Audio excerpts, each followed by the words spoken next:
La Iglesia. Inquilinos de paso o mayordomos responsables.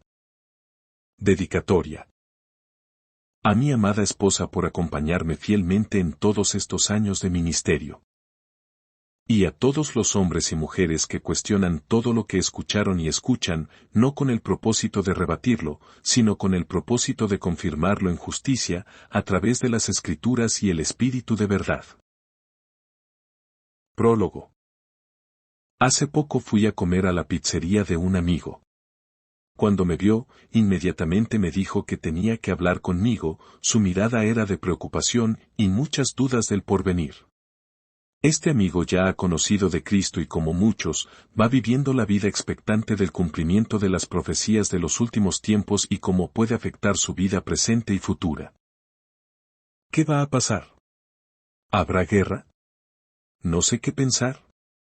¿Qué me dices? Estas fueron las preguntas que me hizo. Debo confesar que por un momento me dio indignación conmigo y con la Iglesia de Cristo. Un espíritu de impotencia y frustración me abordó por un instante. Así que le dije que sí.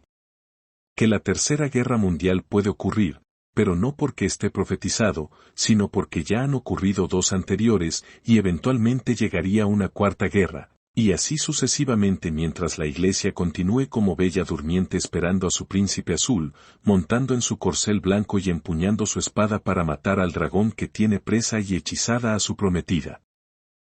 Le dije de un solo golpe, no te preocupes más, ya todo pasó, ya todo se cumplió, la gran tribulación, el arrebatamiento, los días finales, los principios de dolores, las señales del fin, las bodas del Cordero, todo se ha cumplido y no ahora, sino hace 19 siglos atrás.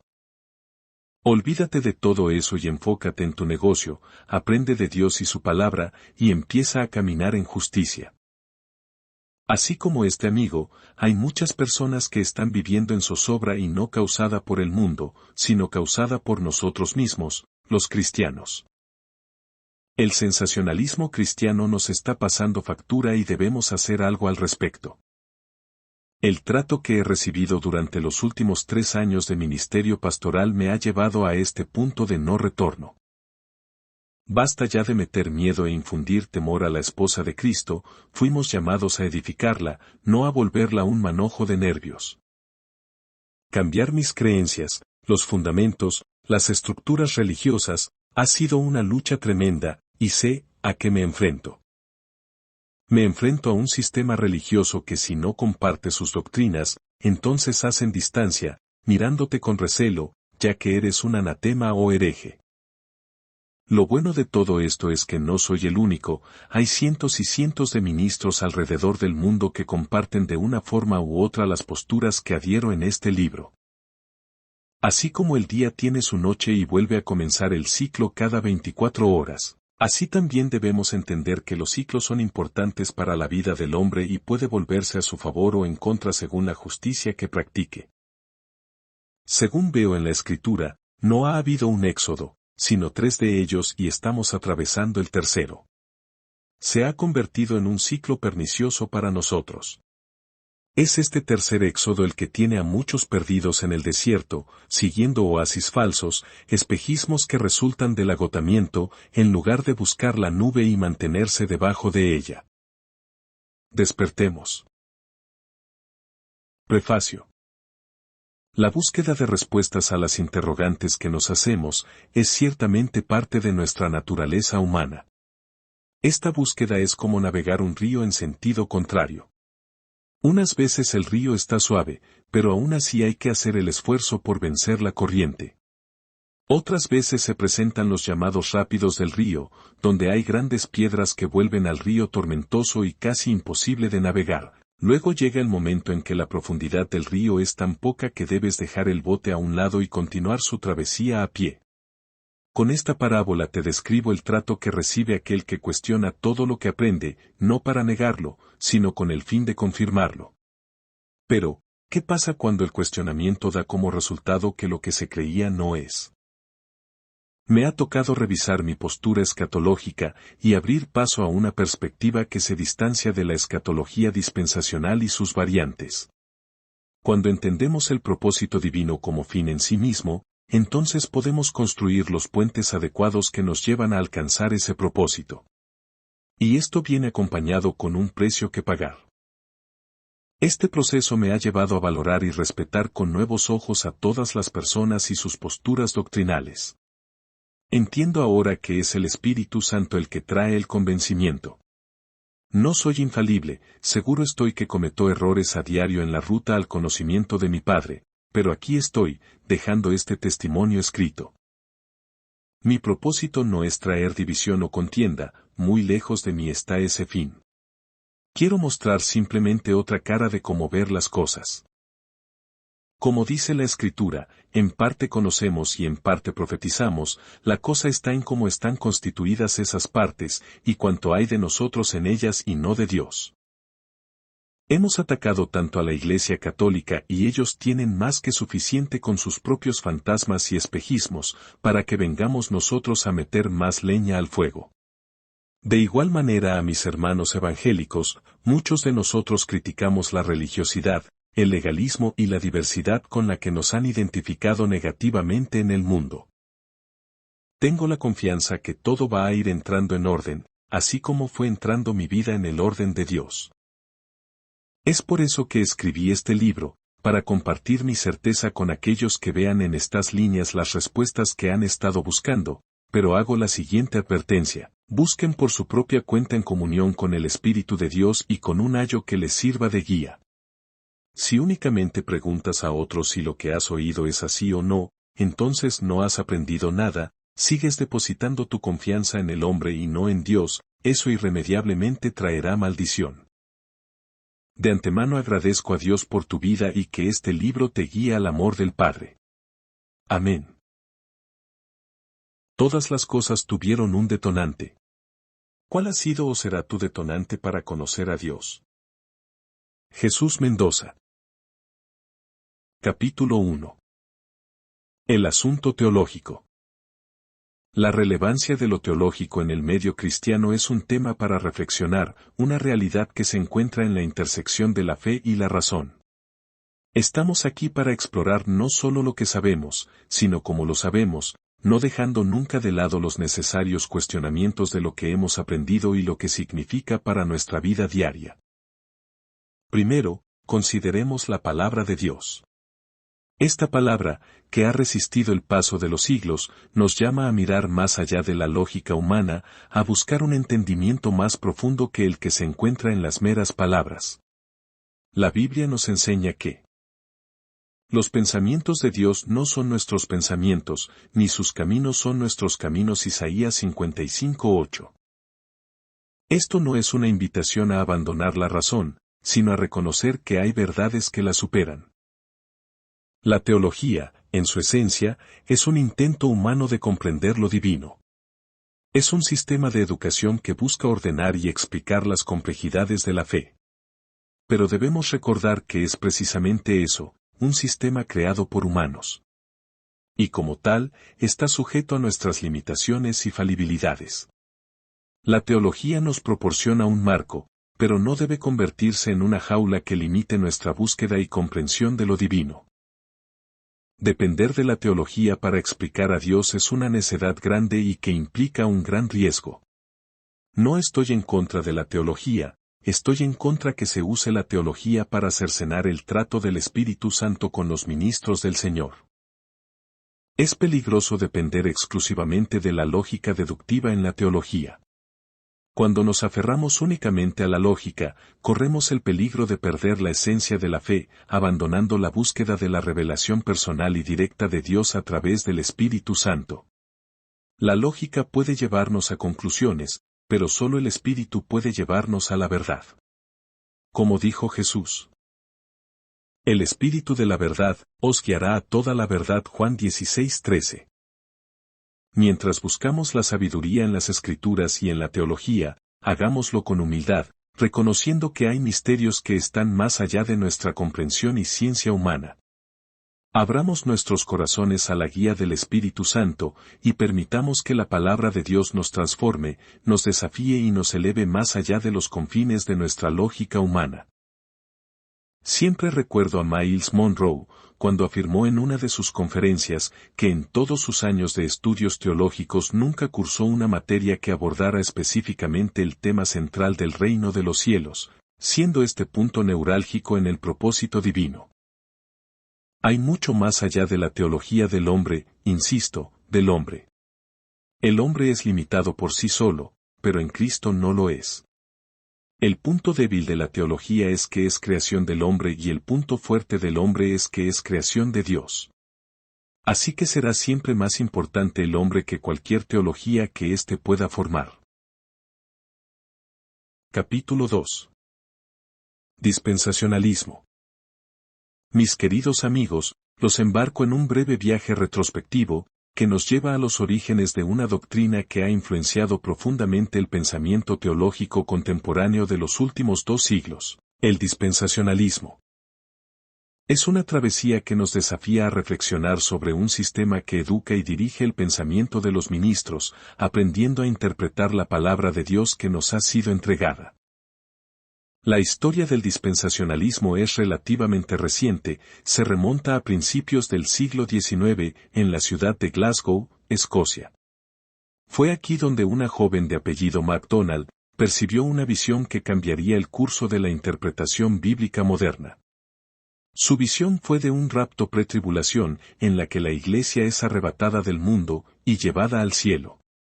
Aunque esta visión podría haberse desvanecido en el olvido, fue Darby quien la recogió y la integró en una teología más amplia que eventualmente se expandiría por todo el mundo. John Nelson Darby, un teólogo inglés, se convirtió en el fundador y más exitoso impulsor del dispensacionalismo. Con una mente ágil y un corazón apasionado por Dios, Darby presentó una perspectiva totalmente nueva, desconocida para ese entonces. Una nueva doctrina que establecería los nuevos patrones del estudio bíblico hasta nuestros días, pero no lo hizo solo. Louis Sperry Chafer y Scofield, ambos norteamericanos, tomaron la antorcha de Darby y la llevaron aún más lejos, especialmente en los Estados Unidos, donde sus obras se convirtieron en referencia para el sector evangélico.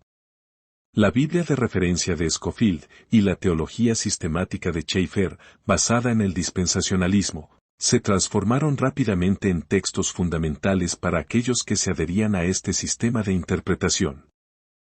Versiones de Biblias de estudio que incluyen comentarios han venido apareciendo con regularidad desde que Scofield popularizó esta forma de presentar juntamente con el texto sagrado las opiniones, los razonamientos y hasta las interpretaciones de hombres que terminan haciendo influencia directa sobre la palabra de Dios. Los comentarios bíblicos son buenos, ilustrativos y hasta edificantes, pero al colocarlos juntamente con la Biblia, pueden darnos la sensación que forman parte del texto sagrado.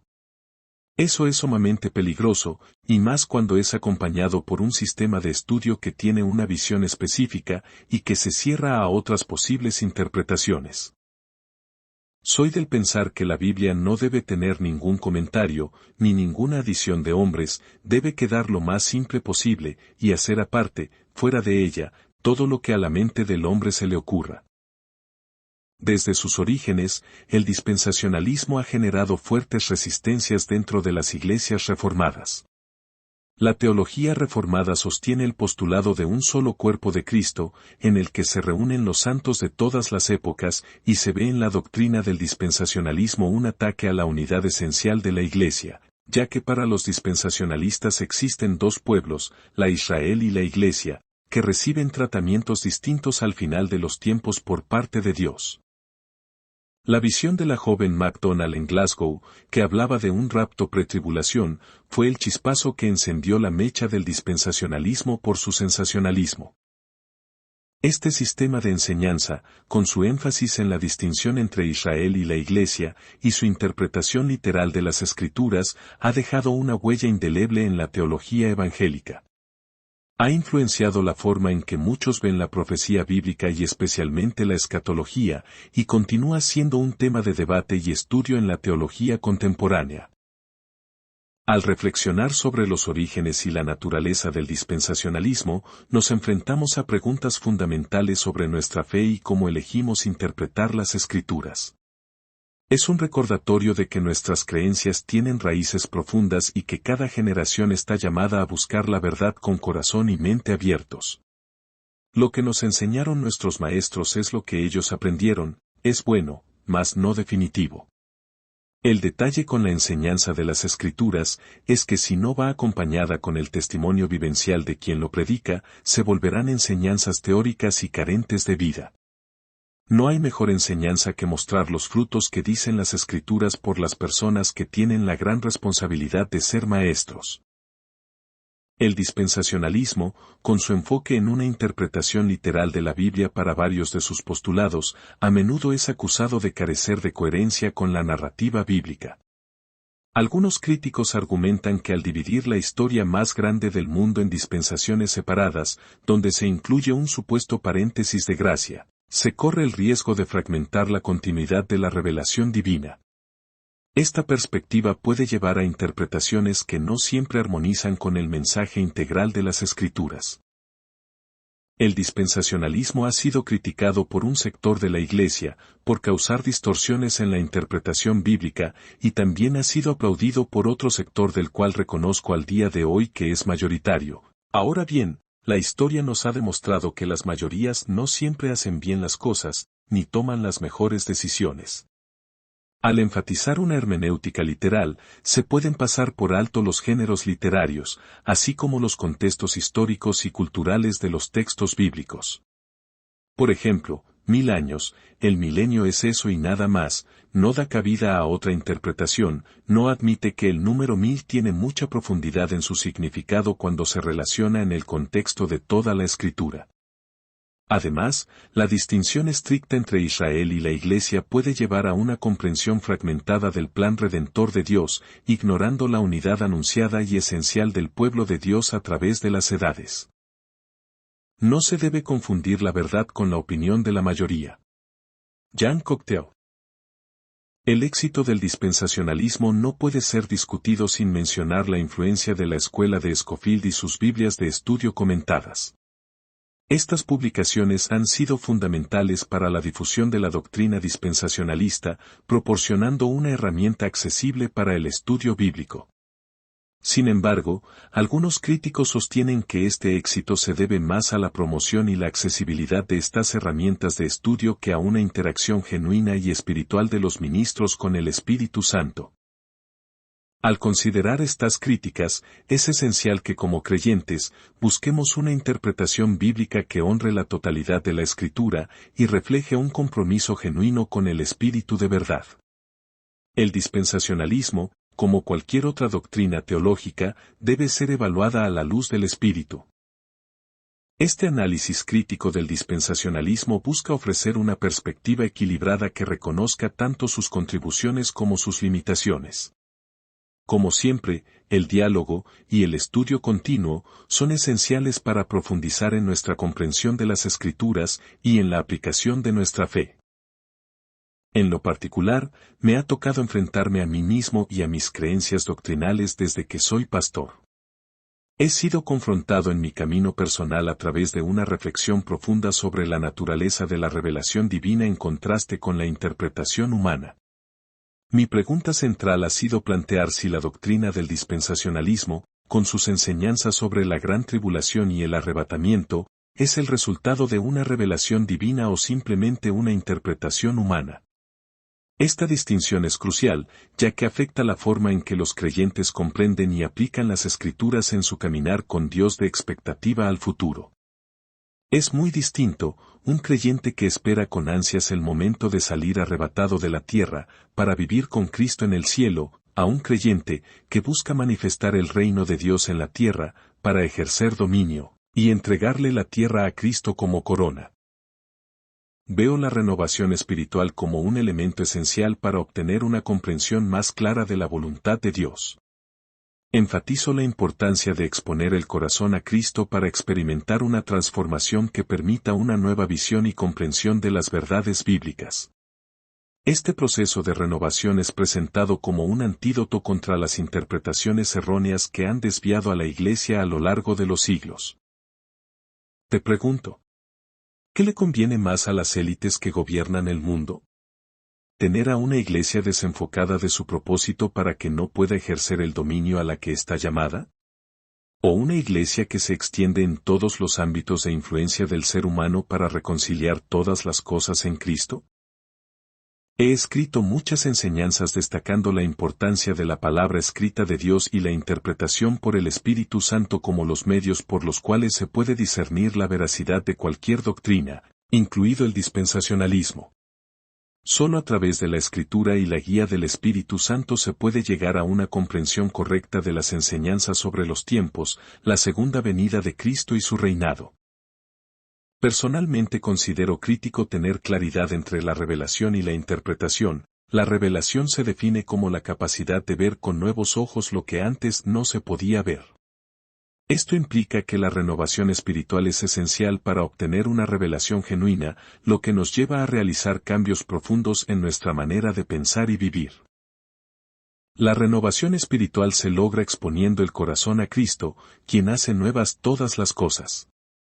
Esta renovación permite una comprensión más profunda y personal de Dios, donde el mismo Espíritu Santo da la revelación y su interpretación en lugar de la mente limitada del hombre. Las Escrituras y el Espíritu Santo son fundamentales para discernir la veracidad de cualquier doctrina, incluido el dispensacionalismo. Solo a través de la palabra escrita de Dios y la guía del Espíritu Santo se puede llegar a una comprensión correcta de las enseñanzas bíblicas y muchas veces la teología no suma, sino resta. Veo la necesidad de una reforma que haga entrar a la Iglesia en su lucha violenta de arrebatar el reino para Cristo y no en su escape al cielo. Doctrinas como el dispensacionalismo pueden desviar a la Iglesia de su propósito divino.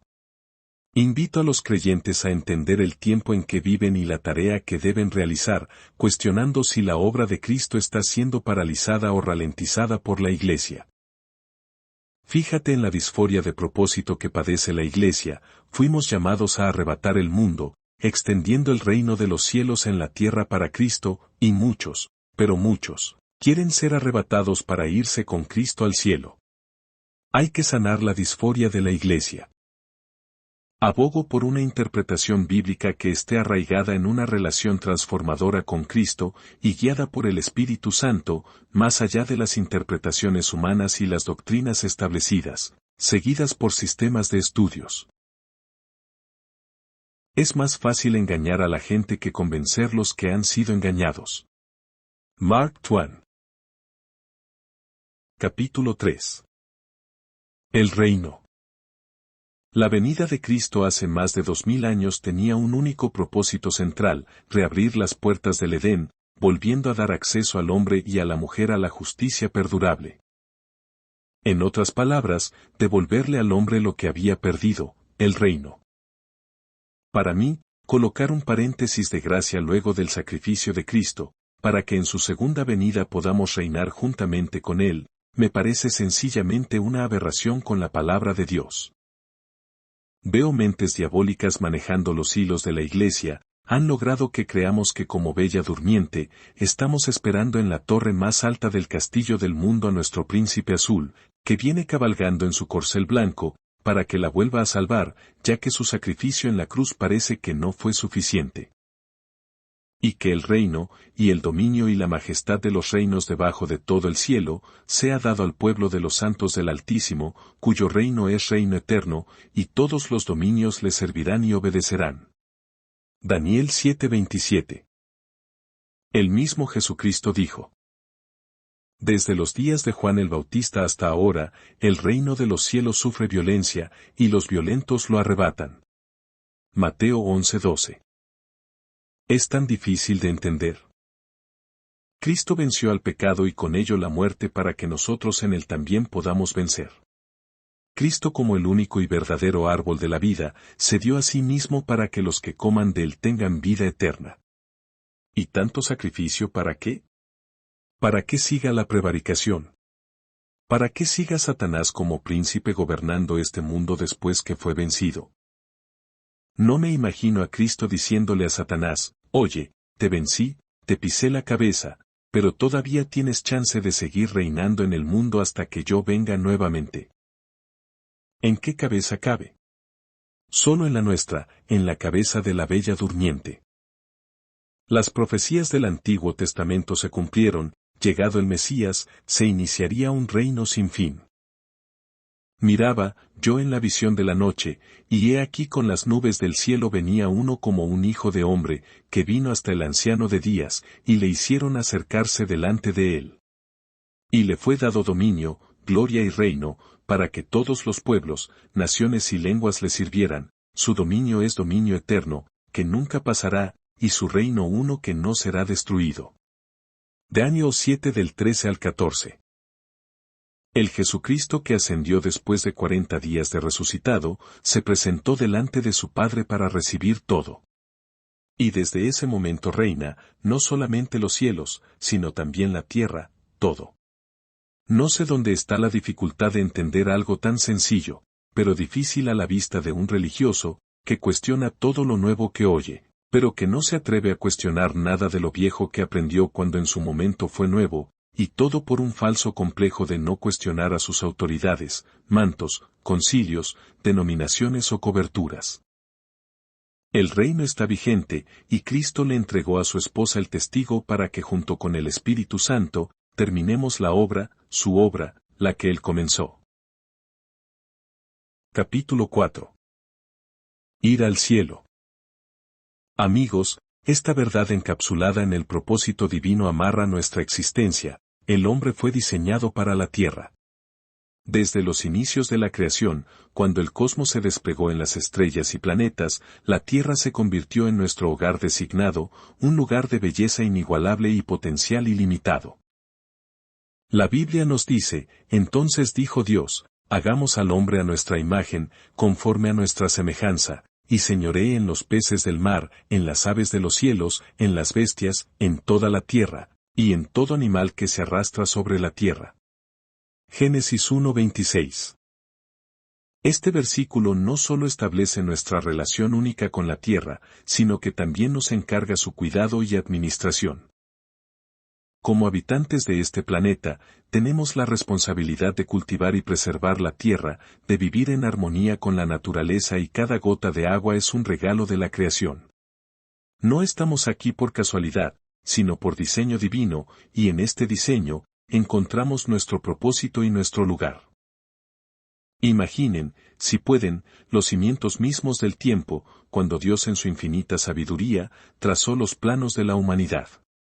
No fue en las nubes, ni en los corredores celestiales, sino aquí en la tierra, donde nuestro destino fue esculpido por la palabra de Dios. En el libro de Génesis, encontramos la narrativa de la creación. Dios, con sus manos amorosas, formó al hombre del polvo de la tierra y sopló en sus narices el aliento de vida. ¿Por qué? Porque esta tierra, este rincón del cosmos, estaba destinada a ser nuestro escenario divino. No somos meros espectadores, somos los actores principales en el drama sagrado de la existencia en este planeta. El Edén, ese jardín de delicias, no era un lugar flotante en las alturas. Es un oasis en la tierra, donde la comunión con Dios era íntima, se caminaba en justicia, y la armonía reinaba. Estos son los orígenes de los cielos y de la tierra cuando fueron creados, el día que Jehová Dios hizo la tierra y los cielos. Aún no había ningún arbusto del campo en la tierra, ni había brotado ninguna planta del campo, porque Jehová Dios aún no había hecho llover sobre la tierra, ni había hombre para que labrara la tierra. Pero subía de la tierra un vapor que regaba toda la faz de la tierra. Génesis 2 del 4 al 6. Dios nos confió la tierra. Nos encomendó la tarea de cultivarla y guardarla, Génesis 2:15. No como meros inquilinos, sino como mayordomos responsables. Cada semilla plantada, cada río que fluye, cada criatura que camina, todo es parte de nuestra herencia divina. La tierra no es solo un lugar de paso, es nuestro hogar, nuestro altar sagrado para Jehová. En Salmo 115:16 encontramos estas palabras inspiradoras. Los cielos son los cielos de Jehová, y ha dado la tierra a los hijos de los hombres. Imaginen, por un momento, a Dios como un Padre amoroso que extiende sus brazos y nos entrega un regalo, la tierra. No una tierra cualquiera, sino un lugar donde la vida florece, donde los ríos cantan y los bosques susurran por los aires que los atraviesan. Con la herencia viene la responsabilidad. No somos meros beneficiarios pasivos, somos administradores activos, despiertos. Dios nos confió la tierra para que la cuidemos, la cultivemos y la protejamos. En Génesis 2:15, leemos: Tomó, pues, Jehová Dios al hombre, y lo puso en el huerto de Edén, para que lo labrara y lo guardase. Somos labradores divinos, llamados a preservar la belleza y la armonía de este jardín terrenal. Nuestra herencia no es solo un regalo, es un recordatorio constante de nuestro propósito. Dios no nos creó para vagar sin rumbo por los cielos, sino para arraigarnos en la tierra, para ser sus embajadores de amor y justicia, los colonizadores de Cristo. Cada semilla que plantamos, cada acto de bondad, cada esfuerzo por sanar la creación, todo está entrelazado con nuestro destino divino. El Edén es más que un jardín, es un reflejo del diseño original de Dios para la humanidad. En Génesis 2:8, leemos: Y Jehová Dios plantó un jardín en Edén, al oriente, y puso allí al hombre que había formado. Este acto no fue un mero capricho divino, sino una declaración de intenciones. La tierra es nuestro lugar designado, un paraíso creado para ser habitado y disfrutado por nosotros. Aunque el pecado entró en el mundo y con él, la separación de ese estado edénico, la promesa de restauración resuena a través de las Escrituras. En Apocalipsis 21:1, Juan nos ofrece una visión de fe y para fe. Vi un cielo nuevo y una tierra nueva, porque el primer cielo y la primera tierra pasaron, y el mar ya no existía más. La promesa cumplida es clara, hay una nueva creación, un retorno al diseño original de Dios, donde el Edén será restaurado en la tierra, y en su totalidad por la Iglesia a través del Espíritu Santo. Mientras trabajamos esa restauración, estamos llamados a vivir con una visión edénica. Esto significa cultivar la semilla de bendición, buscar la justicia y vivir en paz con nuestra creación. No debemos resignarnos a la desesperanza, sino trabajar para que nuestro mundo refleje más de cerca el jardín que Dios plantó para nosotros. La tierra no es una estación temporal en nuestro viaje espiritual, es el escenario donde se despliega nuestra misión divina. En Salmos 37:29, se nos asegura: Los justos heredarán la tierra, y vivirán para siempre sobre ella. Esta promesa no solo nos da esperanza, sino que también nos llama a vivir con integridad y justicia, sabiendo que nuestro legado perdurará en este suelo sagrado. Como mayordomos de la creación, tenemos la responsabilidad de actuar, de ser agentes de cambio y guardianes de la esperanza. No debemos esperar pasivamente un cielo lejano, sino trabajar activamente para que la tierra refleje la gloria de Dios. En Mateo 5:5, Jesús proclama: Bienaventurados los mansos, porque ellos recibirán la tierra por heredad. Es un llamado a la humildad y al servicio, a vivir de tal manera que la tierra se convierta en un reflejo del amor y la paz divina. Miramos hacia el futuro con una visión del nuevo Edén, un mundo restaurado donde la armonía y la belleza prevalecen. En Isaías 65:17 encontramos una promesa inspiradora. Porque he aquí, yo crearé nuevos cielos y una nueva tierra, y de lo primero no habrá memoria, ni más vendrá al pensamiento.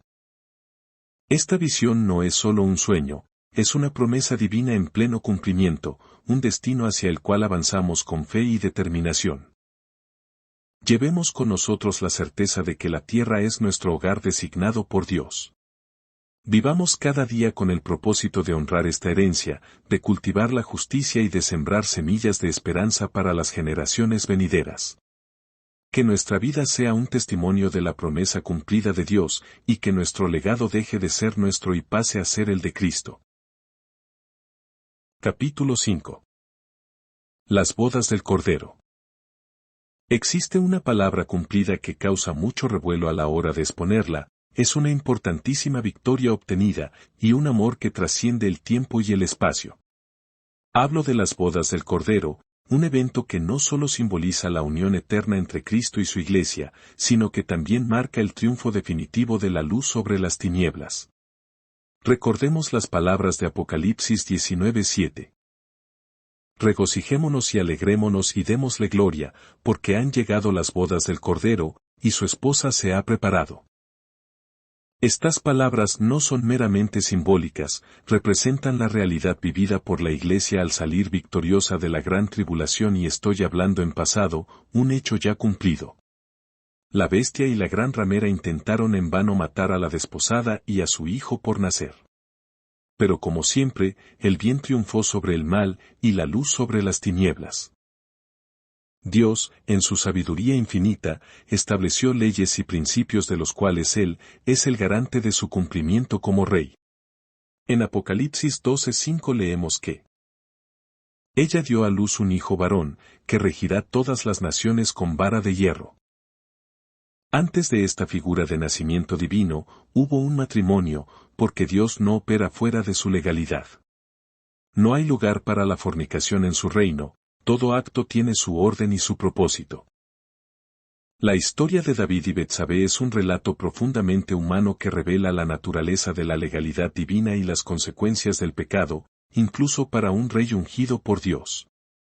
Este episodio, narrado en 2 de Samuel capítulos 11 y 12, nos muestra cómo incluso los más grandes pueden caer, y cómo la justicia de Dios no hace acepción de personas. A pesar del arrepentimiento, las consecuencias del pecado de David fueron severas. El hijo nacido de su unión con Betsabé murió, como un recordatorio de que el pecado tiene un precio. Sin embargo, la historia no termina ahí. Dios, en su misericordia, restauró a David y le dio otro hijo con Betsabé, Salomón, quien se convertiría en el próximo rey de Israel y construiría el templo que David había soñado. La historia de David y Betsabé nos enseña varias lecciones sobre la legalidad divina. 1. Nadie está exento de la ley de Dios, incluso David, un hombre según el corazón de Dios, fue sujeto a juicio. 2. El pecado tiene consecuencias, aunque Dios perdonó a David, las repercusiones de sus acciones afectaron a su familia y su reino.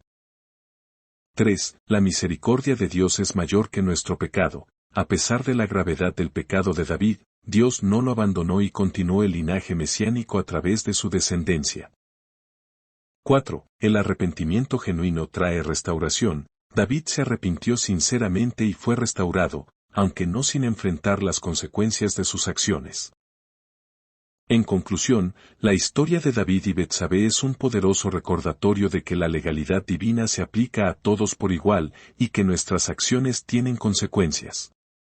Pero también es una historia de esperanza, que muestra que la gracia de Dios puede traer restauración y redención incluso en las circunstancias más difíciles. La mujer mencionada en el lenguaje profético de Apocalipsis es la Iglesia, pura y fiel. El niño es el cumplimiento del propósito divino, la esperanza y la redención que nacen de la fe. Este niño no nació del pecado, sino del cumplimiento de la promesa que Dios le dio a un hombre llamado Abraham. Y el esposo de la mujer es Cristo, es el amor incondicional que se entrega sin medida mientras haya arrepentimiento. Cristo es el propósito divino de la Iglesia, es tanto el niño como el esposo. Mira lo que dice Salmos 2:9. Los quebrantarás con vara de hierro, como vasija de alfarero los desmenuzarás. El de la vara de hierro, el que fue, es y será, el nacido de la Virgen que tipifica la sin mancha y sin arrugas, y el esposo protector. Apocalipsis 21:9 nos invita a ver a la esposa del Cordero, mostrándonos que esta unión es el centro de la historia que le da forma al propósito divino. La consumación de un matrimonio es el resultado de la unión sexual de una pareja. Las sábanas manchadas de sangre revelan la consumación del pacto. Las bodas del Cordero tuvieron su consumación, y fue con sangre. El Cristo lo dijo con sus propias palabras: consumado es. Él mismo puso su sangre en la sábana de la tierra. Una novia espera con anhelo el día de su boda, pero hasta que no se consuma el matrimonio, no goza de todos los derechos de su amado. Sin embargo, una vez casada, la esposa adquiere derechos legales que reflejan la profundidad de su compromiso. Efesios 5:31 y 32 nos recuerda que serán una sola carne. Este misterio es grande, pero yo hablo con referencia a Cristo y a la Iglesia. La unión matrimonial es sagrada y completa. Este pacto, matrimonio, le dio autoridad a la esposa para atar y desatar, y su esposo desde los cielos responde atando y desatando como una sola carne. Lamentablemente para el dispensacionalismo las bodas del Cordero son un hecho futuro en un reino futuro. Las bodas del Cordero no son solo un evento pasado o futuro, son una realidad presente que vive en el corazón de cada creyente que acepta a Jesucristo como su Señor, como su esposo. Y así, con cada acto de amor, justicia y misericordia, celebramos y reafirmamos esas bodas, aquí y ahora. Para Dios, un pacto es un matrimonio. La celebración de un pacto es la celebración de un matrimonio. Un pacto consumado es un matrimonio consumado. En el Antiguo Testamento, hay varios versículos que representan la relación entre Dios y el pueblo de Israel con la figura del matrimonio, demostrando esta verdad espiritual, donde Dios es descrito como el esposo y el pueblo de Israel como su esposa. Aquí tienes 4 versículos que respaldan esta verdad. Entonces pasé junto a ti y te vi, y he aquí, tu tiempo era tiempo de amores, extendí mi manto sobre ti y cubrí tu desnudez. Te hice juramento y entré en pacto contigo, declara el Señor Dios, y fuiste mía. Te lavé con agua, te limpié la sangre y te ungí con aceite. Te vestí con tela bordada y puse en tus pies sandalias de piel de marsopa, te envolví con lino fino y te cubrí con seda. Ezequiel 16 del 8 al 14. No como el pacto que hice con sus padres el día que los tomé de la mano para sacarlos de la tierra de Egipto, mi pacto que ellos rompieron, aunque fui un esposo para ellos, declara el Señor. Jeremías 31:32. Porque tu esposo es tu hacedor, el Señor de los ejércitos es su nombre, y tu Redentor es el Santo de Israel, que se llama Dios de toda la tierra. Isaías 54:5. Y seguirá a sus amantes, pero no los alcanzará, los buscará, pero no los hallará. Entonces dirá, iré y volveré a mi primer marido, porque mejor me iba entonces que ahora. Oseas 2:7. Si logramos aceptar este hecho y patrón de Dios con el hombre, entonces entenderíamos que las bodas del Cordero es la celebración del nuevo pacto que consumó Cristo en la cruz. La cruz representó la muerte del esposo del primer pacto, y su esposa, la que lo debía conocer íntimamente cuando viniera a ellos, no lo recibió. ¿Qué pasa cuando en un matrimonio uno de los cónyuges muere? La otra parte queda libre. Israel quedó libre del pacto y libre de todo lo que eso significa, así que 40 años después vendría su ruina definitiva, los últimos días, la gran tribulación que terminó en el año 70 DC. La resurrección de Cristo fue la resurrección de un nuevo esposo revestido de gloria que recibía en él, y contenida en él, a la esposa sin mancha y arruga, su amada iglesia, formada por un remanente de hombres y mujeres judíos que sí creyeron y unos cuantos gentiles que también lo hicieron. Lamentablemente hemos creído que las bodas del Cordero es un evento estelar donde la iglesia toda en el cielo se une a su Señor en un gran banquete donde todos son felices para siempre. Claro, el cuento de hadas, crecimos viendo ese tipo de películas. No estamos para cuentos de hadas, estamos para conquistar un mundo que se arrebata con violencia para extender el reino de Dios sobre la tierra. Capítulo 6. El milenio.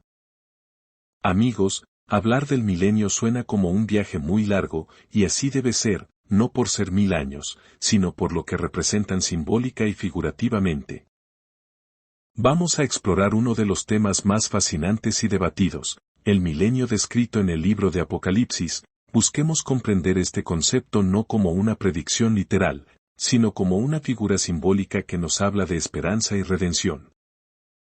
En Apocalipsis 20 del 1 al 6, se nos presenta una visión de un ángel que desciende del cielo, atando al dragón, Satanás, por 1000 años. Durante este tiempo, se dice que Cristo reina con aquellos que han sido fieles a Él. Pero, ¿debemos interpretar estos 1000 años como un periodo literal de tiempo? La respuesta, mis amigos, se encuentra en la naturaleza misma del libro de Apocalipsis. Apocalipsis es un libro rico en simbolismo. Desde visiones de criaturas celestiales hasta números que representan conceptos completos, cada elemento nos invita a buscar un significado más profundo. El número 1000, en este contexto, no es una excepción. En la tradición bíblica, los números a menudo tienen un valor simbólico. El número 7 representa la perfección, el 12, el gobierno de Dios sobre el hombre. Así, el milenio puede verse como un símbolo de un periodo de completa paz y justicia, un tiempo en el que el mal está restringido y la bondad de Dios prevalece. Para comprender mejor el milenio, consideremos otros versículos que nos ofrecen un contexto más amplio.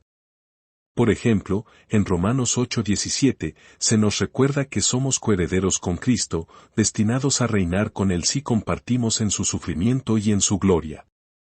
Este pasaje nos habla de una realidad espiritual que trasciende el tiempo y que apunta a una verdad más grande que un reinado terrenal literal. El milenio, entonces, es una verdad donde el mal no tendrá la última palabra. Es una afirmación de que, a pesar de las tribulaciones y desafíos que enfrentamos, hay una esperanza segura y una victoria final que nos espera. Es un recordatorio de que estamos llamados a vivir como ciudadanos de un reino que es ahora, un reino que se manifiesta en actos de amor, justicia y misericordia en el presente, mientras somos edificadores de su plenitud en el futuro. En conclusión, el milenio de Apocalipsis nos invita a mirar más allá de las interpretaciones literales y a ver en él un mensaje de esperanza eterna. Nos desafía a vivir de manera que reflejemos el reinado de Cristo aquí y ahora, mientras anticipamos con alegría la continua consumación de todas las cosas. Así que, mientras reflexionamos sobre el milenio, hagámoslo con un espíritu de unidad y propósito, sabiendo que cada paso que damos hacia la justicia y la paz es un eco de ese futuro glorioso en construcción. Y recordemos siempre que, en palabras de esperanza y acción, podemos hacer que ese futuro sea una realidad en nuestro tiempo. El número 1000 en la tradición hebrea y en la numerología bíblica tiene un significado profundo y simbólico. Aquí hay una exploración más detallada de su significado. El número 1000 simboliza la plenitud y la eternidad. En la Biblia, se asocia con la totalidad y la abundancia, así como con la idea de la eternidad de Dios, 1000 años como un día. Representa la realización completa de los propósitos divinos y el reinado eterno de Cristo. En la Biblia, el número 1000 también se usa para representar la grandeza de Dios, la abundancia de su amor y la inmensidad de su poder. Esto refleja la magnitud de la presencia y la influencia de Dios en el mundo y en la vida de las personas. Porque mía es toda bestia del bosque, y los ganados sobre 1000 colinas. Salmo 50:10. La gematría es una forma de numerología judía donde se asigna un valor numérico a una palabra o frase. El número 1000 puede representar una cantidad grande y abrumadora, más allá de lo literal. Esto se debe a que los antiguos hebreos usaban los números no solo para designar cantidades sino también para transmitir conceptos más profundos. Los números en la Biblia a menudo tienen un significado simbólico y gemátrico, además de su significado cuantitativo. Por ejemplo, el número 1000 no siempre se debe entender al pie de la letra, sino que puede encerrar un mensaje o simbolismo particular. Porque mejor es un día en tus atrios que 1000 fuera de ellos. Escogería antes estar a la puerta de la casa de mi Dios, que habitar en las moradas de maldad. Salmos 84:10. El salmista no se refiere a 1000 días fuera de los atrios, sino que está hablando de toda su vida. El número 1000 en las Escrituras representa multitudes, lo inmenso, lo infinito, lo que no tiene fin. Esto puede verse en contextos donde se habla de la promesa de Dios de multiplicar la descendencia o en la descripción de la vastedad de su creación. Él hace memoria de su pacto perpetuamente y de la palabra que Él mandó para 1000 generaciones. Primera de Crónicas 16:15. En resumen, el número 1000 en la tradición hebrea y en la interpretación bíblica es mucho más que un número, es un símbolo de la naturaleza infinita de Dios, su amor eterno y su poder sin límites. Así que, el milenio del que habla Apocalipsis no son 1000 años literales, está hablando de la representación numérica de lo que significa el reino de Dios en la tierra. Y ese tiempo ya comenzó desde los tiempos de Juan el Bautista y aún más atrás en el Génesis, solo que el reino estaba en hibernación esperando el cumplimiento del tiempo. Hoy en día muchos hombres de bien creen firmemente en sus corazones que el milenio aún no inicia, que lo hará luego de la llamada segunda venida de Cristo. Y esto nos lleva a un conflicto, es muy distinta una iglesia reinante que una iglesia que aún no reina, ya que espera con paciencia el tiempo perfecto de Dios. Frase que a mi manera de ver se ha vuelto una excusa para no hacer lo que se nos encomendó, y que no es otra cosa que manifestar el milenio en la tierra. Capítulo 7. El Anticristo. Amados amigos, en nuestro viaje revelador de creencias y conceptos, nos toca el momento de abordar el tema del Anticristo, nos encontramos con conceptos que han sido malinterpretados, y es nuestro deber corregirlos. Uno de estos conceptos es la noción del Anticristo en el libro del Apocalipsis. Permítanme ser claro, la idea de que el Anticristo es un hombre singular, una figura malévola destinada a traer la destrucción del mundo, es una interpretación errónea. La palabra anticristo no aparece en el Apocalipsis. En cambio, lo que encontramos es la figura de la bestia, una representación simbólica de Roma y del sexto César Nerón, un gobernante conocido por la persecución más fuerte de los cristianos en su historia. La bestia del Apocalipsis es una doble figura que nos habla de opresión y tiranía. Es un recordatorio de que, a lo largo de la historia, hemos enfrentado desafíos y adversarios, pero siempre hemos prevalecido gracias a nuestra fe y unidad. La bestia no es un individuo, sino un símbolo de los sistemas y poderes que buscan dividirnos y subyugarnos. Pero hay más en esta historia. El verdadero anticristo, según las Escrituras, es un espíritu contrario que emerge de la misma iglesia y termina oponiéndose a ella.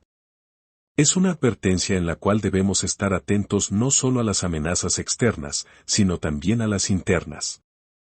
Debemos reconocer que el mal puede surgir en los lugares más inesperados y que nuestra lucha es contra las fuerzas que buscan corromper la bondad y la verdad que defendemos.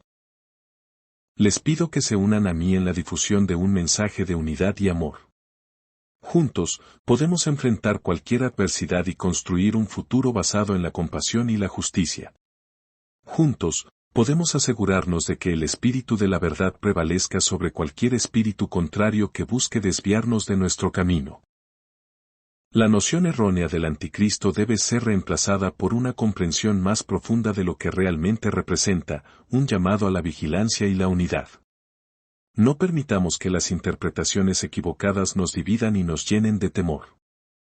En su lugar, fortalezcamos nuestros lazos de hermandad y trabajemos juntos para promover la paz y la armonía en nuestro mundo. ¿Por qué la Iglesia carece de credibilidad al día de hoy? Porque es una Iglesia dividida. El término anticristo ha capturado la imaginación de muchos a lo largo de los siglos, pero es crucial entender que su interpretación popular como un hombre malvado que personifica el mal absoluto no se alinea con las Escrituras. En las cartas de Juan, el anticristo se describe como aquel que niega a Cristo, y se nos advierte que hay muchos anticristos, es decir, muchos espíritus de engaño y falsedad, primera de Juan 2 del 18 al 22. En el libro del Apocalipsis, la figura de la bestia emerge no como un individuo, sino como una representación de poderes corruptos y opresivos. La bestia es una metáfora, una figura profética de Roma y del emperador Nerón, conocido por su brutalidad y persecución de los cristianos.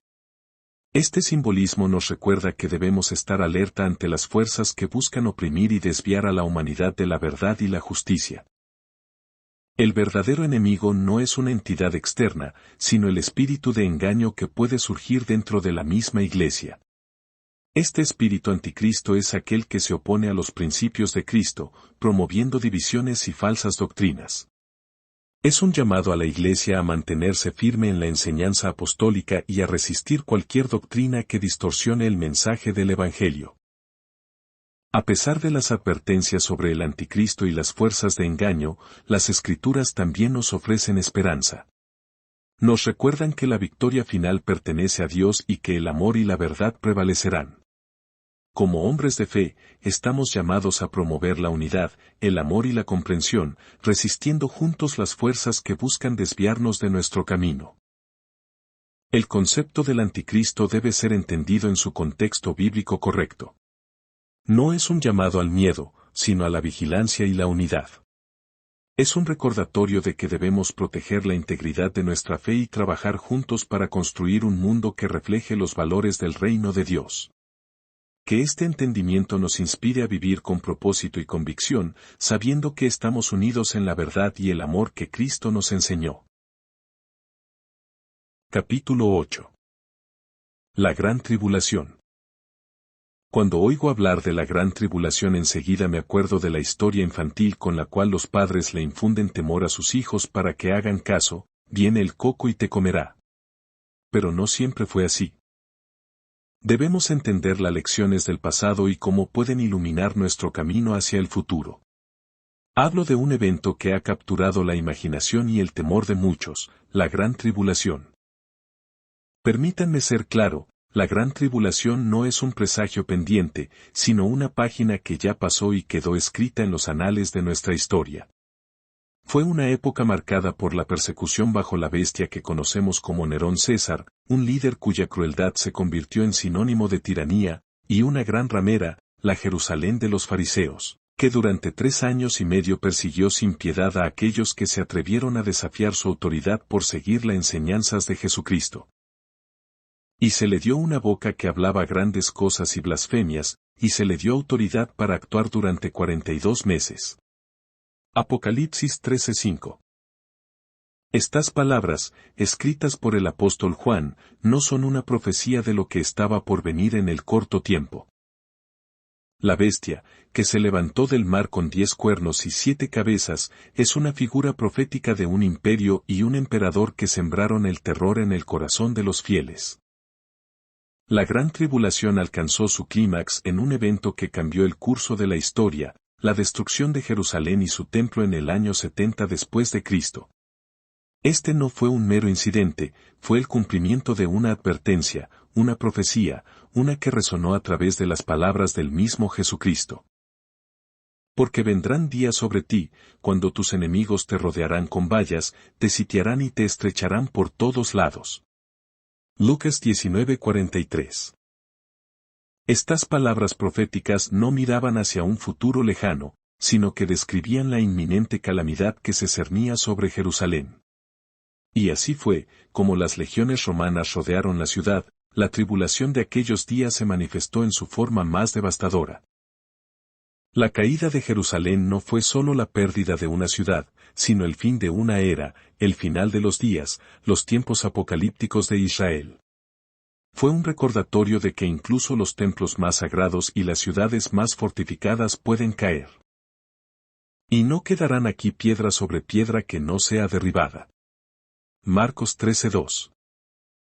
Estas no son palabras para infundir miedo, sino para instarnos a buscar una fundación más sólida, de una piedra que no puede ser removida, la justicia, la verdad y el amor. Cristo. Al reflexionar sobre la Gran Tribulación, no podemos simplemente mirar hacia atrás, debemos considerar cómo su legado nos afecta hoy. No es solo una página en los libros de historia, sino una advertencia que resuena a través de los siglos.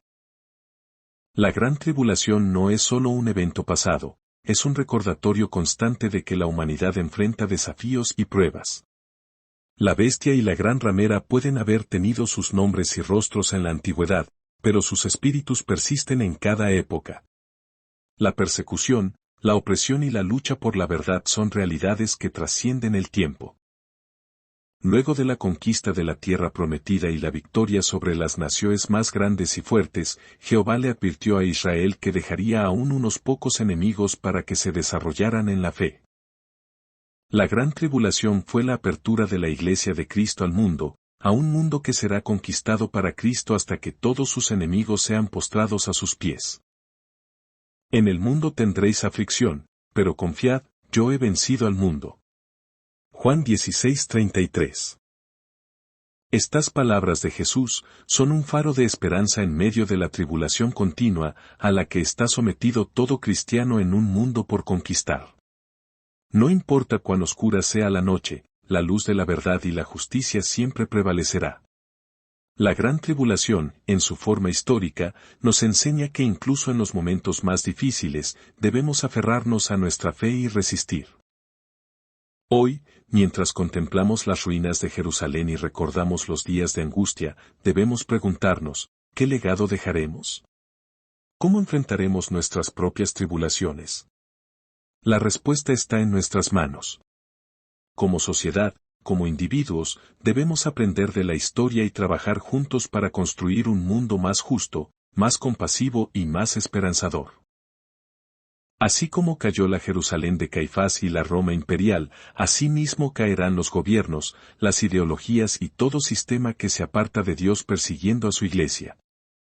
Ellos mismos caerán por sus propias espadas como en los tiempos de Gedeón. El Espíritu de verdad nos muestra el patrón de Dios y cómo opera contra sus enemigos. Esa es mi certeza, ese es el entendimiento que me afirma en Cristo cada día. Por más fuerte y alto que avance la tiniebla en la actualidad, más fuerte y aplastante será su caída. En el corazón de la fe cristiana yace una verdad liberadora, una que ha sido oscurecida por 2 siglos de interpretaciones erróneas y temores infundados. La enseñanza tradicional nos advierte de una tribulación venidera, un tiempo de angustia y sufrimiento sin precedentes. Sin embargo, desde la posición que veo en las Escrituras, esta visión es una distorsión de la realidad bíblica. La gran tribulación no es un evento futuro que debemos temer, sino un capítulo concluido en la historia de la humanidad. El hombre de hoy confunde los ecos que cíclicamente se repiten cuando le da la espalda a Dios, llamándoles principios de dolores y señales del fin, de una supuesta ira venidera de Dios con su gran tribulación. Ya, pero todavía no, esta frase encapsula la esencia de la confusión que rodea al tema. Se nos ha dicho que debemos temer la llegada de la gran tribulación, que debemos prepararnos para el principio de dolores, que si no somos dignos, seremos dejados atrás en el arrebatamiento. Pero estas ideas no solo son incorrectas, sino que también nos alejan de la verdadera palabra de Cristo. La invitación es a rechazar el miedo y abrazar la verdad. La gran tribulación no es una espada de Damocles suspendida sobre nuestras cabezas, sino una lección histórica de la que debemos aprender. No vivimos esperando la próxima catástrofe, sino celebrando la victoria ya obtenida en la cruz. La verdadera tribulación es vivir en el engaño, creyendo que aún estamos esperando la liberación cuando, de hecho, ya ha sido otorgada. La esclavitud moderna es el temor que nos impide vivir plenamente en la libertad que Cristo nos ha dado. Las profecías no son para atemorizarnos, sino para recordarnos que, a pesar de las tribulaciones, somos más que vencedores a través de aquel que nos amó. En conclusión, la gran tribulación es un concepto que debe ser entendido en su contexto histórico y teológico correcto. No es un futuro apocalíptico que debemos temer, sino un pasado del cual podemos aprender. Es hora de dejar atrás las interpretaciones que nos atan y abrazar la libertad que ya tenemos. La gran tribulación ya fue, y ahora, en Cristo, somos libres. Capítulo 9. El arrebatamiento o rapto. Amigos, hablemos del arrebatamiento, un evento que muchos esperan en el futuro, pero ¿y si les dijera que ya ha ocurrido? Sí, el arrebatamiento o rapto de la Iglesia no es una promesa pendiente, sino otro capítulo concluido en la historia de nuestra fe. Cuando las nubes de la guerra se cernían sobre Jerusalén, los seguidores de Cristo recibieron una instrucción divina en la cual obraron por fe, huir hacia el este, hacia las montañas, hacia Pella.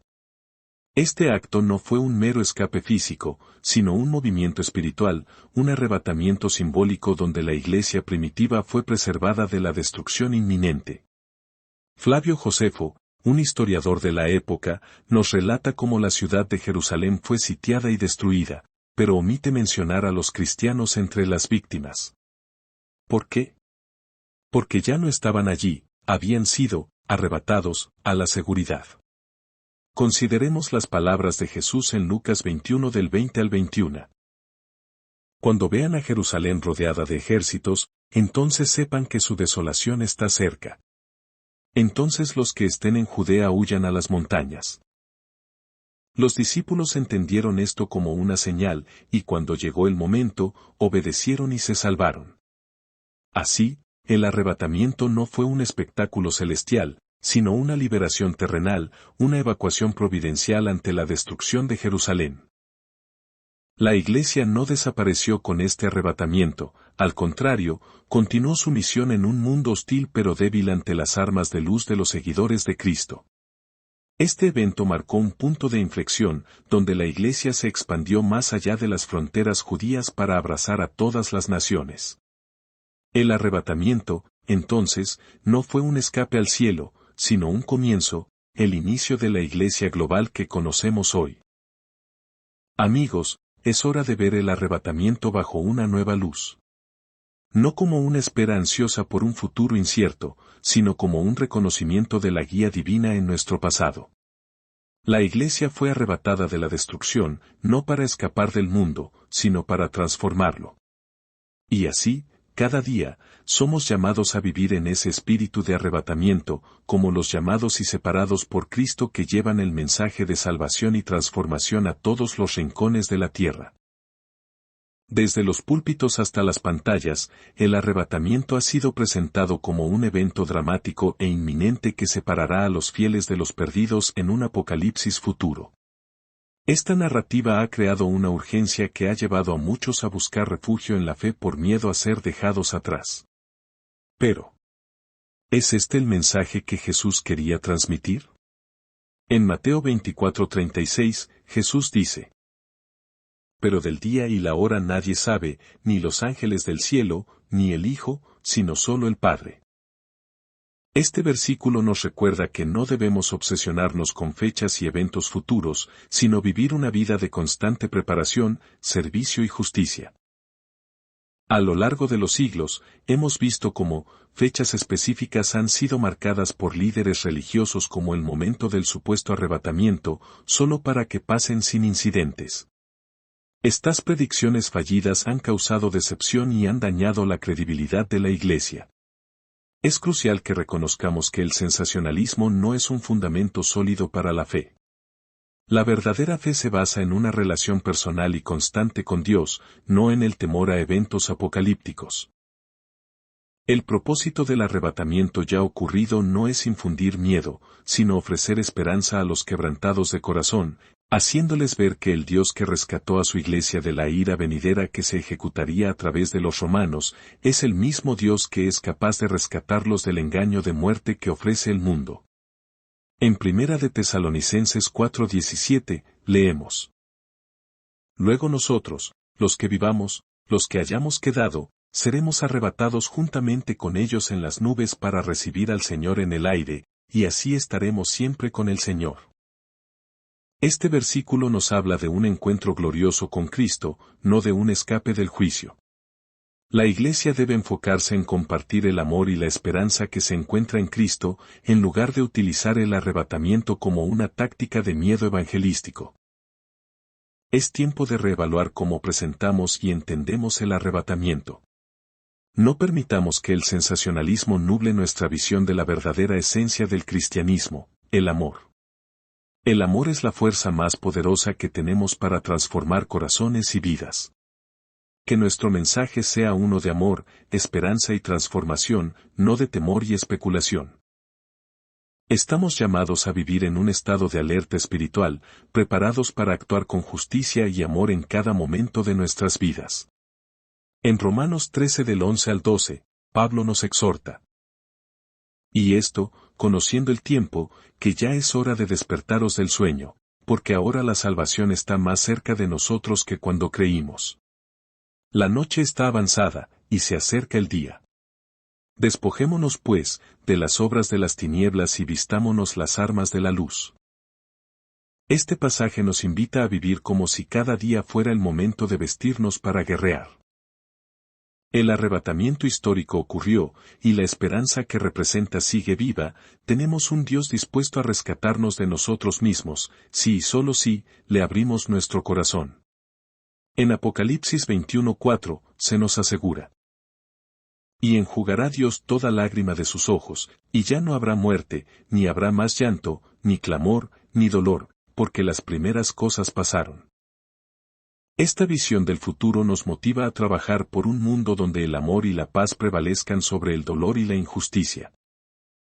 Finalmente, el arrebatamiento del tiempo de la recién desposada del primer siglo nos desafía a comprometernos plenamente con el presente. No es una excusa para escapar de los problemas del mundo, sino un mandato para involucrarnos activamente en su transformación. En Mateo 5 del 13 al 14, Jesús nos llama a ser la sal de la tierra y la luz del mundo, a influir positivamente en nuestro entorno y a ser agentes de cambio. La figura del arrebatamiento a nivel bíblico es el cuerpo de Cristo que sale en el tiempo señalado para ser salvado de la esclavitud, la destrucción o el engaño. Bajo esa perspectiva, anuncio que podemos hallar dos arrebatamientos históricos y un tercero que debe operar en el presente. Me explico, debemos comparar el arrebatamiento con el éxodo para que podamos entender. El éxodo bíblico por excelencia fue un evento compuesto por un captor egipcio y un pueblo de israelitas subyugados por la esclavitud. El pueblo de Dios atraviesa el mar, y el ejército egipcio no pudo seguirlo muriendo en el intento. Si te dijera que en la historia bíblica volvió a ocurrir algo similar, ¿me creerías? Año 69 después de Cristo, ya no es un captor, es una alianza entre la gran ramera y la bestia, que han perseguido sin misericordia a los santos de Cristo para eliminarlos. Pero el cuerpo de Cristo recibe la instrucción de salir de Jerusalén. Esta vez no atraviesan el mar, pero sí el Jordán, atravesando el desierto en busca de los montes de Pella. Fue una operación fugaz, rápida y bien coordinada. La Iglesia se libra de sus perseguidores más crueles, y cae la debacle. La alianza entre la bestia y la ramera se rompe y en agosto del año 70 después de Cristo, tanto Jerusalén como su templo son destruidos y no queda piedra sobre piedra del edificio principal donde descansaba el arca del viejo pacto abolido. Este evento contiene todos los ingredientes del éxodo en Egipto, pero ahora se repite en Jerusalén. Sorprendentemente veo un nuevo éxodo, un tercer éxodo que está ocurriendo ante mis ojos. Su característica principal es que es más cercano. El primer éxodo, el egipcio, fue un captor. El segundo, la dupla terrible de judíos romanos, fue un asesino. Y este tercero es un engañador, y es la misma Iglesia controlada consciente o inconscientemente por las élites que gobiernan el mundo. Salir de ella significa enfrentarse a la Iglesia, pero con el propósito de despertarla de su engaño. Solamente el Espíritu Santo puede despertarla, pero se necesita la voluntad de los corazones para que eso ocurra. Ya no es un mar o un río, ahora lo que se debe atravesar es un sistema establecido, lleno de estructuras, esquemas, tradiciones y religiosidades que limitan el entendimiento de los tiempos que vivimos. Pero si los antiguos pasaron el mar y el río, entonces nosotros pasaremos los sistemas establecidos. Amigos, el arrebatamiento es más que una doctrina, es un llamado a la acción. Fuimos arrebatados para hacer justicia y extender el Edén hasta lo último de la tierra por el Espíritu de Dios. Es una invitación a vivir con propósito, a hacer luz en la oscuridad y a llevar esperanza a los desesperados. Que nuestra comprensión del arrebatamiento nos inspire a vivir con pasión y compasión, haciendo de este mundo un reflejo del reino presente de los cielos en la tierra. Capítulo 10. Mucho que perder. La Iglesia evangélica ha logrado configurar una gran estructura entre sus diversas facciones. Son hilos invisibles donde las distintas denominaciones han logrado aprender a convivir unas con otras, y esto se puede observar en todas las escalas, en especial en las denominaciones con mayor trayectoria. Imagina una congregación de 5.000 personas, donde de la noche a la mañana el pastor principal anuncie que la gran tribulación ya pasó. Todo se volvería una locura. Por mucho que ese pastor explique el cambio en esa doctrina, va a causar sin duda alguna una potencial estampida de personas que se irán de allí diciendo cosas como: el pastor cayó en falsas doctrinas. ¿Qué hacemos? ¿A dónde iremos? Nuestro pastor ha sido engañado. Se volvió loco el pastor. Luego, empezarían las murmuraciones dentro del cuerpo como: debemos estar alertas, debemos ver lo que se está manejando. Es lógico pensar que el padre de la congregación no quiere causar un malestar mayor a sus hijos para no generar fracturas que debiliten la cohesión de su casa. Y si a esto le sumamos el sistema de mantos, autoridades y coberturas, entonces se volverá casi imposible que un pastor cambie su línea doctrinal. Es más, si un pastor cambia de línea interpretativa, entonces seguramente será desechado del cuerpo ministerial de la organización, ya que no es conveniente tener distintas líneas doctrinales sobre un mismo tópico. En consecuencia, hay mucho que perder en la mente de los ministros. Es mucho más fácil mantenerse firme en las creencias y convicciones presentes, que arriesgarse a abrir la puerta a algo distinto y sin cuestionar lo que se ha aprendido. Ahora bien, ¿hasta dónde es sana esta postura? Es adecuada para mantener las cosas como están y nada más. Te voy a contar las cosas como están. En los últimos 2 siglos, el crecimiento tremendo del cristianismo se debió, en parte, al mensaje sensacionalista de un destino terrible para aquellos que se quedarán atrás si Cristo viniera por su iglesia. El mundo quedaría bajo el control total del maligno, que sumergiría a las naciones en un caos llamado la Gran Tribulación, que duraría 7 años. Y la otra razón del crecimiento evangélico mundial se debió a la convicción de hombres y mujeres de fe, quienes con manifestaciones de poder por el Espíritu Santo, inspiraron a muchos a creer. Estos 2 aspectos principales tienen sus distintos matices según sea la agrupación denominacional. Sin embargo, este crecimiento se ha desacelerado en las últimas décadas. Hoy, el Islam es la religión que experimenta el mayor crecimiento, y se estima que para el año 2050, su base habrá aumentado en más del 70%. Se espera que el cristianismo crezca más del 30% en los próximos 30 años. Esto no es una competencia de números, sino un reflejo de la necesidad humana de conexión espiritual y significado. Ese destino proyectado por la tendencia de hoy debe cambiar, y nosotros, la Iglesia, somos los agentes de cambio para esta batalla que debemos enfrentar con las armas de luz. ¿Por qué se está ralentizando el crecimiento de la Iglesia? Para empezar, y siendo honestos, no todas las personas que afirman ser cristianos son la Iglesia. Tenemos mucho de eso que Pablo llama circuncisos en la carne, mas no en el corazón. Pero eso es un patrón que también lo tienen otras creencias religiosas, así que allí no está la razón.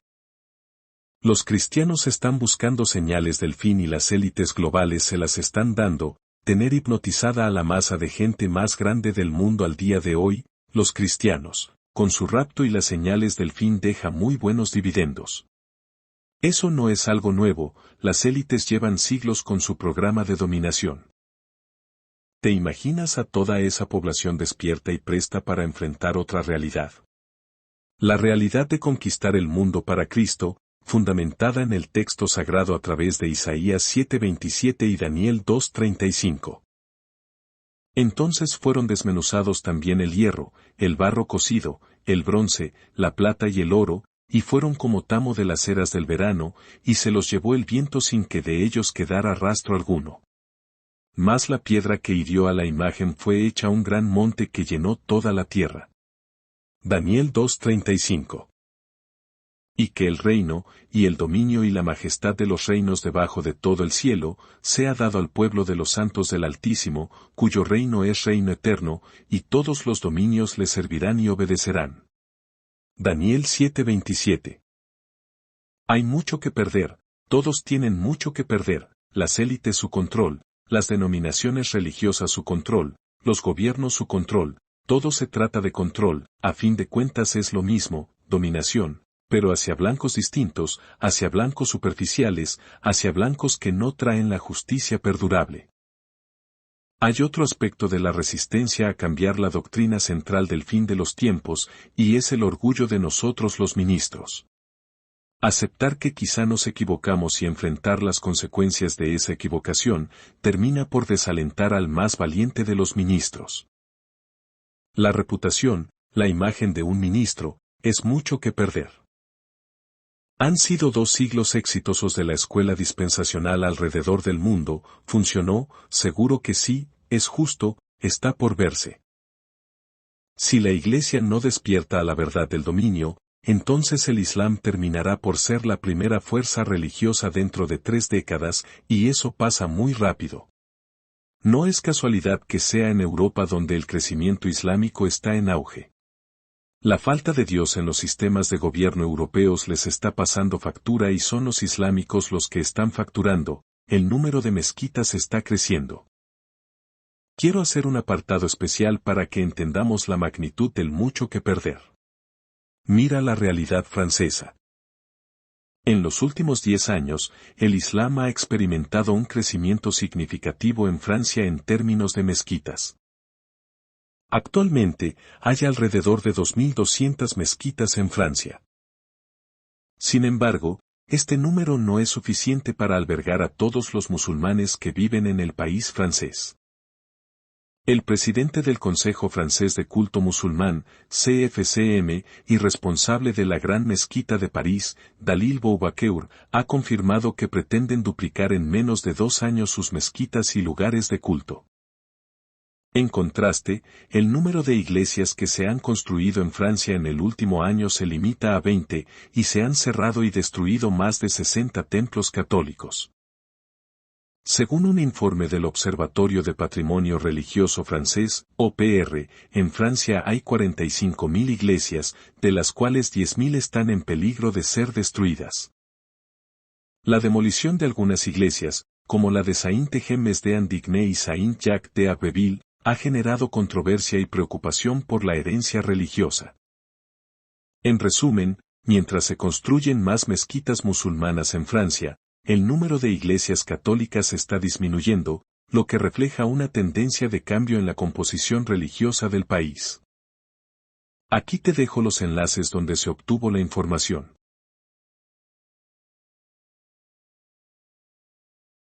En definitiva, hay mucho que perder. Capítulo 11. Mucho que ganar.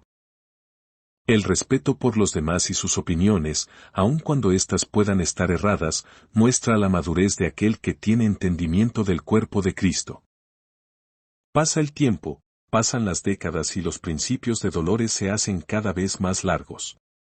En los últimos 3 siglos, cientos de ministros han profetizado y vaticinado el fin del mundo en sus días.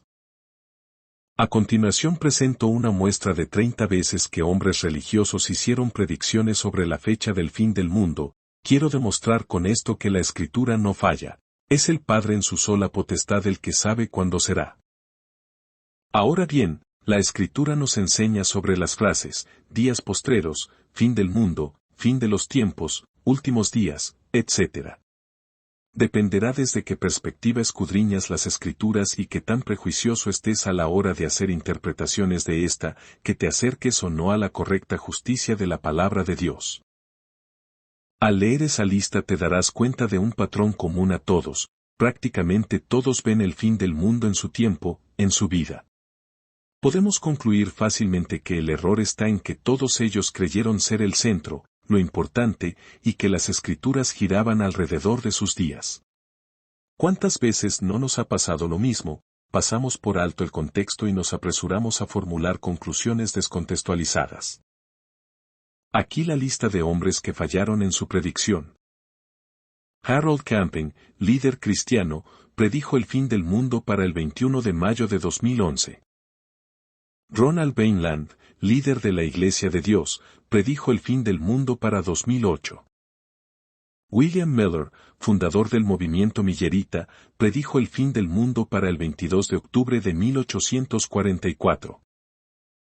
Joseph Smith, fundador del mormonismo, predijo el fin del mundo para 1891. Charles T. Russell, fundador de los Testigos de Jehová, predijo el fin del mundo para 1914. Jack Van Impe, evangelista cristiano, predicó que el fin del mundo ocurriría en varias ocasiones. Edgar C. Vincent, autor y predicador, predijo el fin del mundo para el 1988 y luego para 1989. Líderes religiosos islámicos han hecho múltiples predicciones sobre el fin del mundo basadas en interpretaciones de textos sagrados. David Meade, numerólogo y autor cristiano, predijo el fin del mundo para el 23 de septiembre de 2017. José Luis de Jesús Miranda, líder de la Iglesia Creciendo en Gracia, predijo el fin del mundo para 2012. Ronald Reagan, expresidente de los Estados Unidos, predijo que el Armagedón estaba cerca durante su mandato. Al Lindsey, autor cristiano, ha hecho múltiples predicciones sobre el fin del mundo. Pat Robertson, televangelista y ex candidato presidencial, ha hecho múltiples predicciones sobre el fin del mundo. Harold Agber Camping, fundador de Family Radio, predijo el fin del mundo varias veces. Emanuel Swedenborg, teólogo cristiano, predijo el fin del mundo para 1757. Ellen G. White, cofundadora de la Iglesia Adventista del Séptimo Día, predijo el fin del mundo para su generación. Sokwa Sahara, líder de la secta Aum Sirrikyo, predijo el fin del mundo para 1997. San Myung Moon, fundador de la Iglesia de la Unificación, predijo el fin del mundo para 2000. Warren Jeffs, líder de la secta fundamentalista mormona, predijo el fin del mundo en múltiples ocasiones. Peter Ruckman, pastor bautista, ha hecho múltiples predicciones sobre el fin del mundo. David Kores, líder de la secta de los Davidianos, predijo el fin del mundo para 1995. Bruce R. M. C. Conkie, líder de la Iglesia de Jesucristo de los Santos de los Últimos Días, predijo el fin del mundo en varias ocasiones. Yonah G., pastor cristiano, ha hecho múltiples predicciones sobre el fin del mundo. Jerry Falwell, pastor bautista, predijo el fin del mundo para varias ocasiones. Ariel Sharon, ex primer ministro de Israel, predijo el fin del mundo varias ocasiones. Sher Rana, líder religioso hindú, ha hecho múltiples predicciones sobre el fin del mundo. Bhagwan Sri Rajneesh, Oso, líder espiritual, predijo el fin del mundo para 1997. Richard Rorty, filósofo y escritor, predijo el fin del mundo en sus escritos. Emmanuel Minos, líder pentecostal, ha hecho múltiples predicciones sobre el fin del mundo. David Alan Lewis, televangelista cristiano, predijo el fin del mundo varias ocasiones. En la Escritura hay más de un día del Señor, que hay más de un último día y cualquier otra frase que indique el final de algo. En su mayoría, la Escritura fue para el tiempo de los judíos, tanto lo que conocemos como Viejo y Nuevo Testamento. Es por eso que muchas de las veces cuando la Escritura dice últimos días, día del Señor o último tiempo, se está refiriendo a los últimos días de la nación de Israel que sería destruida en el primer siglo. Esto no significa que no hayan expresiones en la Escritura que sean para nuestro tiempo futuro, ya que no todo se ha cumplido. No cometamos el error de vernos como centro, como lo importante, pesando todo desde nuestros ojos. Eso nos ha hecho fallar muchas veces, no debemos creernos infalibles, muchos han caído en ese descuido. Respeto mucho las frases de los ministros de este tiempo cuando dicen que el tiempo está cerca, y lo hago porque lo que dicen está inspirado por su fe, son hombres que han entregado su vida a la obra de Cristo. Siempre debemos rodearnos de hombres sensibles al Espíritu, ellos nos inspiran a seguir en esta lucha aun cuando muchas veces no hayan acuerdos. La unidad del cuerpo pasa por encima del acuerdo.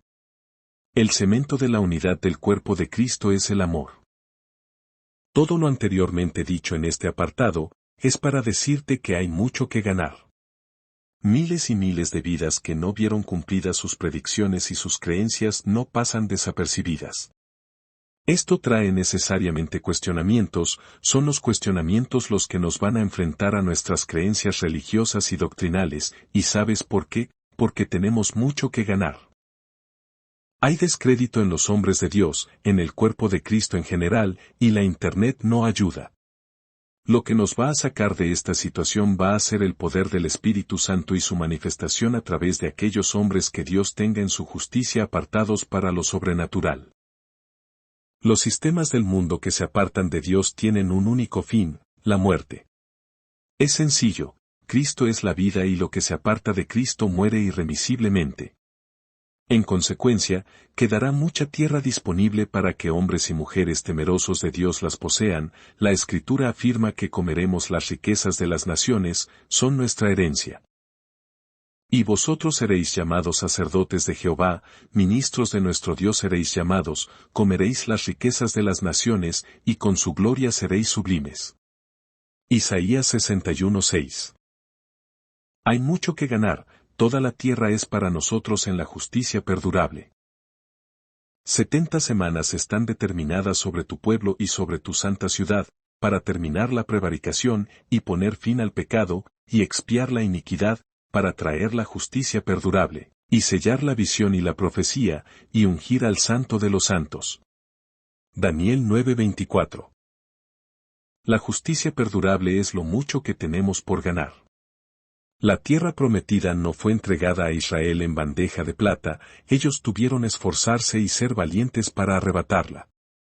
Así procede Dios, ese es el patrón que debemos seguir.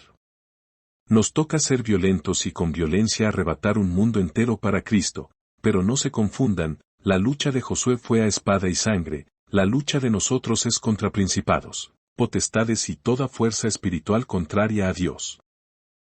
Debemos poner nuestra mirada en las cosas de arriba, allá están las armas de luz, y solo los que estén sentados juntamente con Cristo tienen acceso a ellas. Son esas armas de luz las que harán retroceder toda tiniebla de control humano y espiritual, porque tenemos mucho que ganar. Capítulo 12. La historia más grande jamás contada. El Evangelio que enseñó Jesucristo fue el Evangelio del Reino. Y el reino de Dios con los hombres es la gran historia que ha sido trastocada por nuestra propia ambición y egoísmo. Es por eso que veo muy conveniente contarte la gran historia desde la perspectiva del trono de Dios, para que seas entendido en el propósito divino. Yo soy el Creador. Admirable. Es mi voluntad que el hombre gobierne en la tierra como yo soy lo hago en el cielo. Esta es mi justicia. Esta es mi voluntad y mi voluntad es buena y conveniente en gran manera. Por eso creo y reordeno un mundo diseñado para el gobierno del hombre, el cual formo a mi imagen y semejanza. Hago al hombre para que dependa de mí, y en mí, me aprenda a obedecer y amar. El hombre caerá en su búsqueda de mí, así que yo trataré con él, para guiarlo al cumplimiento de su destino, y haré pacto con el hombre para que aprenda a relacionarse conmigo. Llegado el tiempo, me enviaré a mí mismo en carne por mi Hijo, para que mi unigénito lo levante de su caída y sea mi unigénito su modelo y así logre cumplir mi justicia. Mientras el hombre sea uno con mi Hijo, el unigénito será primogénito y los hombres serán mis hijos. Mientras el hombre sea uno con mi Hijo, comerá de mi Hijo y tendrá vida eterna, dominando la creación que le entregué por toda la eternidad bajo mi justicia. Y él yo soy, estaré con el hombre todos los días hasta el fin del mundo. Amén. Enseñándoles que guarden todas las cosas que os he mandado, y he aquí yo estoy con vosotros todos los días, hasta el fin del mundo. Amén. Mateo 28:20. Si logramos entender esta historia como cuerpo, entonces vamos a ver las Escrituras desde otro enfoque, que quizás sea más correcto que el que se le está dando. Con todo mi corazón, espero que este libro te guíe en la justicia perdurable. Amén. Pastor Jesús Mendoza.